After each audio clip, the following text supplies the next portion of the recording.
دیکھو اللہ تمہیں یہاں تک اس لیے نہیں لایا تاکہ تم مایوس ہو کر ہمت ہار جاؤ۔ تمہیں کیا لگتا ہے کہ تم آج جہاں ہو وہاں بے وجہ ہو؟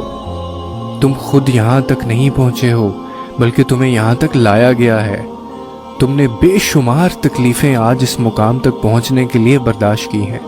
اتنا سفر طے کر لینے کے بعد آج جب منزل تمہارے سامنے کھڑی ہے تو تم کیوں ہار گئے ہو؟ اتنے کٹھن صبر کے بعد اب جب صلہ ملنے کا وقت ہے تو کیوں راستے میں ٹھہر گئے ہو؟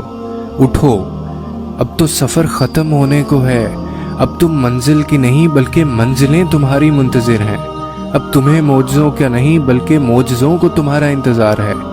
اب کن تمہاری ایک آخری دعا کا ارادہ باندھے ہوئے ہے کہ یہاں تم مانگو اور وہاں تمہیں منہ سے نکلی پہلی فریاد پر نواز دیا جائے۔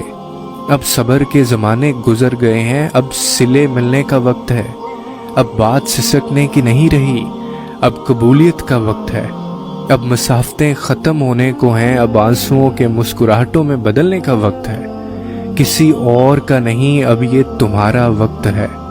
ہزاروں مایوس لوگوں میں سے اگر اس نے تمہیں دعا کی توفیق دی ہے تو پھر وہ کیسے تمہاری دعا کو رد کر سکتا ہے؟ جس نے دعا کا حکم دیا ہے اس نے قبولیت کا بھی تو وعدہ کر رکھا ہے۔ تو پھر اس دل کو منا لو یقین پہ اور اس کو اپنی رضا میں راضی کر لو۔ اگر اس نے راضی نہ ہونا ہوتا تو وہ تمہیں کبھی بھی منانے کا اشارہ نہ دیتا، اور وہ یقیناً تمہیں وہ سب دینے والا ہے جس کے لیے تم راتوں کو اٹھ اٹھ کر رویا کرتے تھے۔ کبھی کبھار بس ایک ہی دعا سب بدلنے کے لیے کافی ہوتی ہے، خاص طور پہ تب جب کچھ بھی بدلنا دل کو ممکن